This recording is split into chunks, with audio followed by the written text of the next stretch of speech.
We're live from Linden on the roundtable tonight. Our frank talk is about multilateralism tonight, and I hope that you are getting as educated as I am. Understand the whole BRICS issue. I mean, I'm trying to understand even how we got to the point where only South Africa was picked to join those countries that are the rest of the BRIC, right? Have other direct relationships with a range of other countries, including the AU, etc., etc. What's your understanding of that emergence of that kind of bloc in the whole landscape of international relations? Well, it's a very important formation. Maybe less so now than it was originally. And in fact, Lesley is right now in Brazil, I guess, with the heads of state discussing this. The idea of BRICS always had been to create a counterpoint to the North Atlantic axis economically. And the idea was to take some powerhouses from around the world, from the developing world, and organize. And for some of the players in the BRICS, this has worked extraordinarily well. I mean, China has used the BRICS very effectively, I think. I think that India has used the BRICS very effectively. And they have increased their outreach, particularly in the developing world, on the back of that very powerfully. South Africa, much less so. Brazil, maybe even less than that. And the idea was that each of these continental key points would then aggregate a continent-wide participation in a whole new global axis. The problem with this is that all of those countries that are successful in this space don't only use one tool from the toolbox.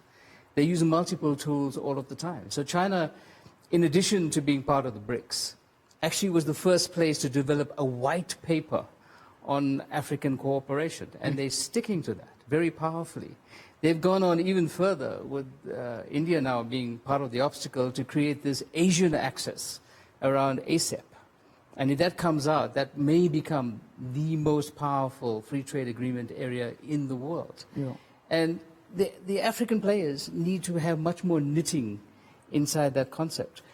The first problem I think we have is that maybe we are too slavishly attached to the purity of the formation in the first place. You know, whether this is the AU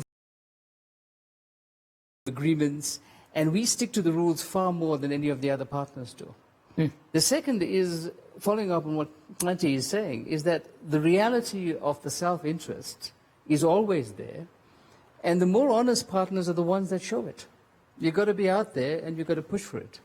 The third issue is that you've got to have the kinds of things that pull you together. And this is where these SDG projects become really, really powerful. Yeah.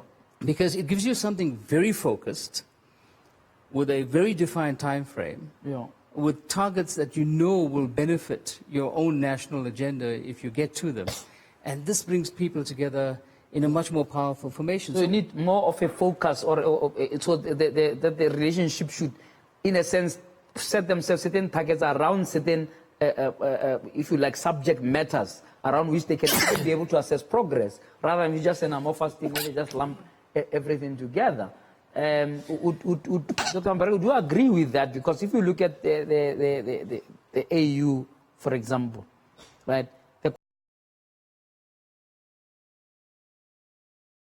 effectiveness, right, as a structure that exists. In other words, if it didn't exist and you only had regional bodies like SADC, ECOWAS, etc., would you still have made as equally a progress as you have now? I know it's sort of a muddled question, but I'm trying to explore this whole issue of whether or not, if you selected things, maybe based on the SDGs, as you are saying. So you're saying, right, water and sanitation, right? Let's see which countries can come together and do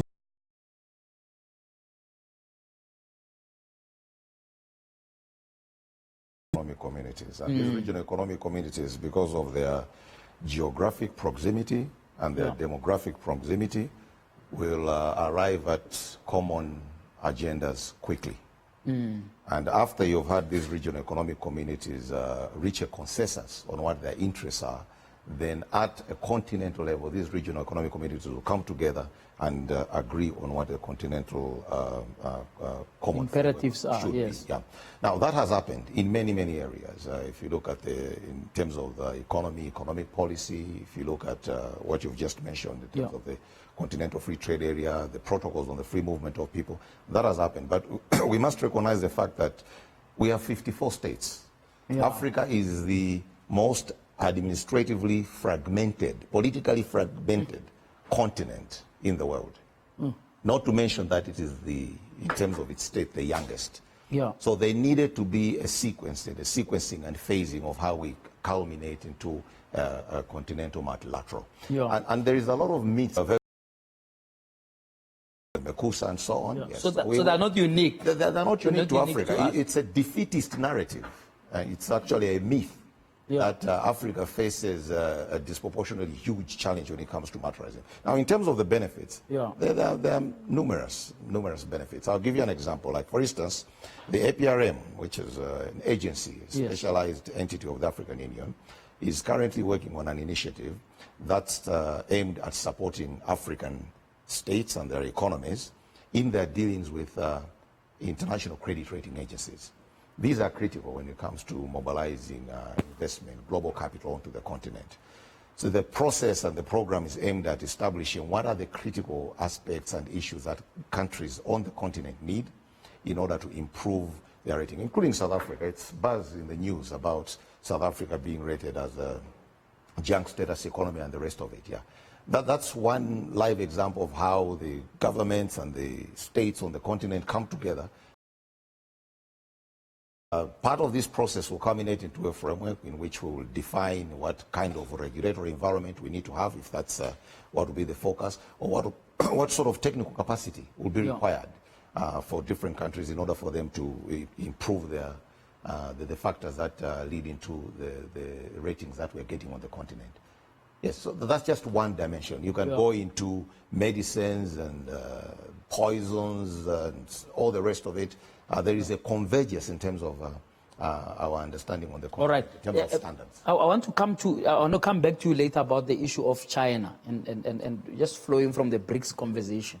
Dr. Lumumba, I think, has warned against a new form of colonialism, to say that if we don't, in a sense, determine the terms of engagement, right, we're as good as on the verge of being recolonized by China. And of course, it didn't make it better that you find that China actually built your African Union headquarters and whatever, and they installed the electronic system there. People are saying, oh my God, I mean, this is just terrible, in your face. These guys are collecting all the information we're talking about here, sending it back to China, and then coming back to do trade with different blocks, etc. Can't you delve into that? Is there a danger of that nature?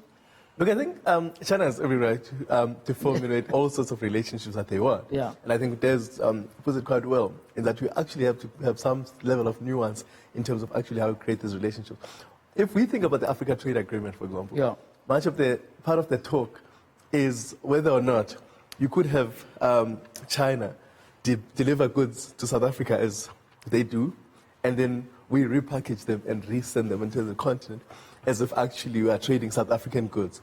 And that would be detrimental, right? Because actually we want to build on the question is whether or not we will be able to, as different states and coming together in this system, to actually avoid the kind of, how do you say it, infiltration that could happen, where actually we talk about trade and we are trading, but we are not trading African developed goods. So these are the kinds of discussions that we have.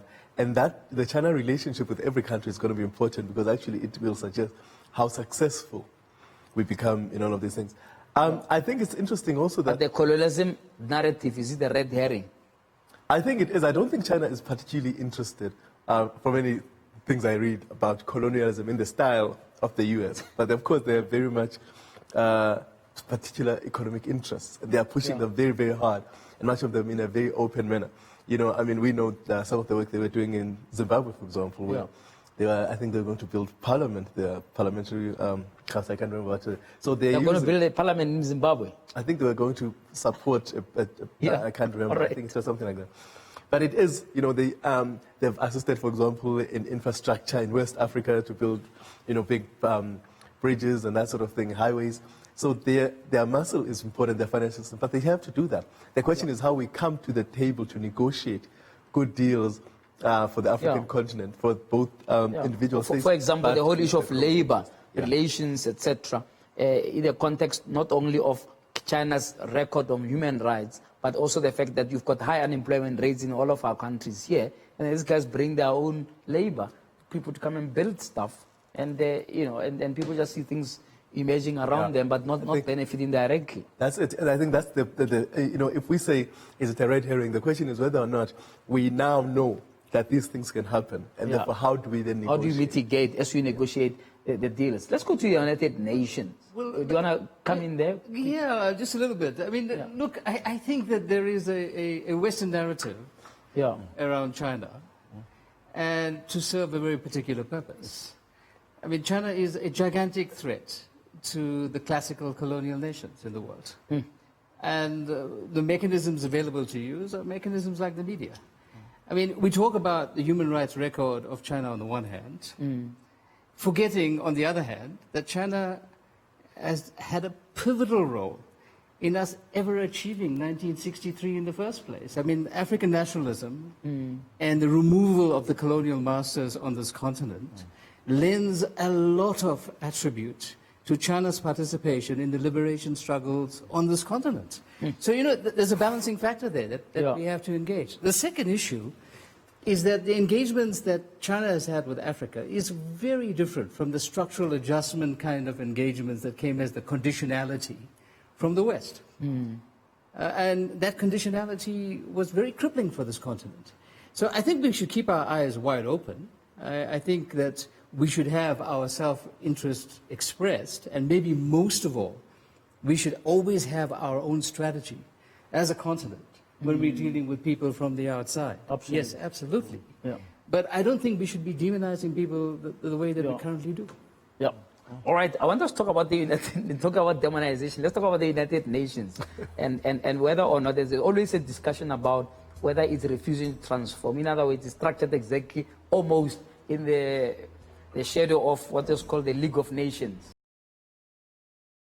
So after the break, I want to just assess that whether the multilateral system, right, can survive and progress and innovate, right, with the current structure of this, for example, the UN Security Council and other structures that are attached to that. There are other structures, international, like the ICC, for example, right, where people are saying, no, but let's have African solutions. Why the ICC? Yet, if you look at where is this African solution, they will take the place of the ICC. You find that it's you know, only a couple of countries have signed up to it. The others are washing their hands. So let's talk about that as we round off the conversation on multilateralism. It's a big elephant. We're not going to be able to swallow it all tonight, but I hope you're finding this useful. Let's take a break.